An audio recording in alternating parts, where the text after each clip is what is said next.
Welcome to AI News in 10, your top AI and tech news podcast in about 10 minutes. AI tech is amazing and is changing the world fast. For example, this entire podcast is curated and generated by AI using my and my kids' cloned voices. It's Friday, May 8th. Here's what's ahead in AI and tech. Instagram is switching off encrypted DMs and says very few people actually used the feature. A month-long supply chain attack on Daemon Tools comes to light, with a fix now out. The Pentagon multiplies a scale AI contract to $500 million for classified decision support. Washington moves to vet frontier models from Microsoft, Google, and XI before release. And the AI power crunch intensifies, from Denmark pausing new data center grid connections to a Texas lease worth nearly $10 billion.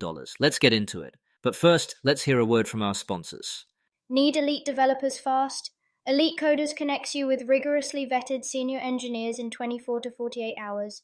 Staff augmentation, dedicated teams, or full project delivery, we've got you covered. Visit elitecoders.co to get started today. Now, let's dive into today's stories. First up, Instagram is officially removing end-to-end encryption for direct messages starting today, May 8th. Meta says the opt-in version just didn't see meaningful adoption. Very few people were turning it on, so the company is pulling it and notifying users who had encrypted chats to download their histories. If you want end-to-end encryption inside the Meta universe, WhatsApp remains the place where it's enabled by default. For everyday users, the takeaway is simple. Instagram DMs, already unencrypted for nearly everyone, will stay that way. That could make automated moderation and safety tooling easier, but at the expense of private-by-design messaging on the platform. Sources include McRumors and industry briefings, links in the show notes. Story 2. A supply chain backdoor hit Daemon Tools, the long-running Windows Disk Image utility. Attackers trojanized official installers on the vendor's own site starting April 8th. According to Kaspersky researchers, the compromised downloads were even digitally signed, helping the malware slip past trust checks. The campaign stayed active until disclosure, per Ars Technica. A clean Daemon Tools Lite build is now available. Indicators point to Windows versions being affected, while macOS builds were not implicated. If you installed Daemon Tools Lite in April or early May, uninstall, run a full scan, then update to the newest version. The bigger lesson, even official downloads aren't immune. When attackers get both code signing and website access, they gain high-trust distribution. Sources, Kaspersky and Ars Technica. Links in the show notes. On to defense tech. The Pentagon just raised the ceiling on its Scale AI production agreement from $100 million to $500 million, 5 times higher only 8 months after the initial award. The work runs through the Chief Digital and Artificial Intelligence Office and includes tools like Scale's Donovan, a generative AI decision support system for operators, plus an end-to-end platform for fine-tuning and evaluating models on classified networks. Put simply, there's more money and more scope to push generative AI into planning, analysis, and mission support at impact levels 6 and 7. It's also a signal that defense procurement is maturing, moving from small pilots to large multi-vendor production programs for AI.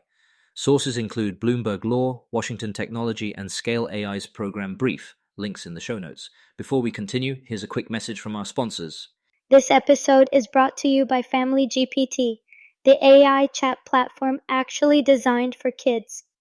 If your children are curious about ChatGPT, but you're worried about what they might see, Family GPT gives you full parental controls, content filtering, and the ability to align responses with your family's values, whether Christian, Muslim, Jewish, secular, and many more.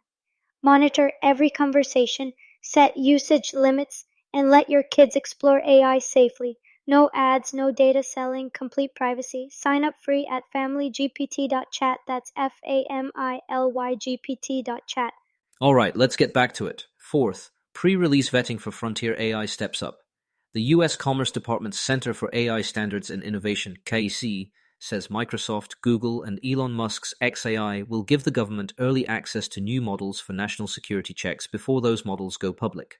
Officials want to stress test adversarial use cases, think cyber capabilities and other sensitive behaviors, prior to broad deployment. This approach builds on earlier voluntary commitments, and it shows how model evaluations are moving from lab-driven red teaming to formal government-coordinated test regimes.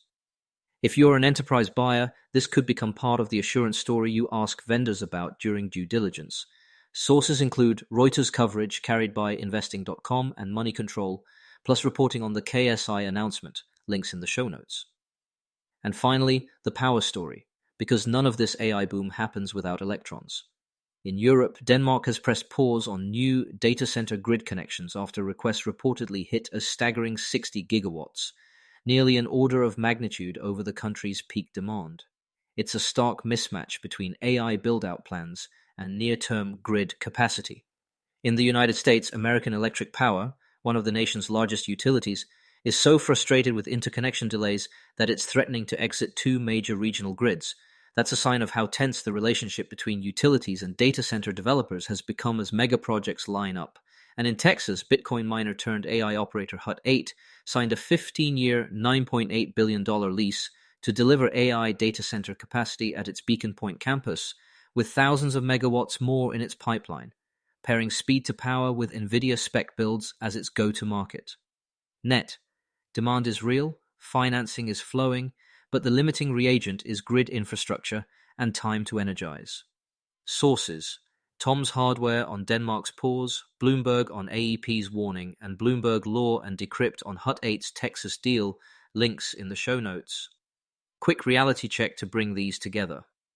On privacy, Instagram's move shows how product defaults and adoption curves can decide the fate of security features as much as policy debates do. In cybersecurity, the Demon Tools incident reminds us that signed supply chains are high-value targets. Patch management can't just mean OS updates anymore. It has to include vendor provenance and website integrity. In defense, a $500 million ceiling expansion tells us AI in classified environments is now a procurement category, not a pilot. And on governance, pre-release checks coordinated by KYC could become a norm alongside SOC 2 and ISO certifications in enterprise buying. Finally, the AI power gap is widening. Grid queues, transformers, and siting are the new bottlenecks, driving everything from utility politics to novel build-outs in Texas. That's the rundown for Friday, May 8th. Encrypted Instagram DMs sunset, a backdoor we can learn from, $500 million worth of DoD AI, a new layer of pre-release scrutiny for frontier models, and a power race that may define who actually ships AI capacity over the next 24 months. See you tomorrow. Thanks for listening. And a quick disclaimer, this podcast was generated and curated by AI using my and my kids' cloned voices. If you want to know how I do it or want to do something similar, reach out to me at emad@ainewsin10.com. That's AInewsin10.com. See you all tomorrow.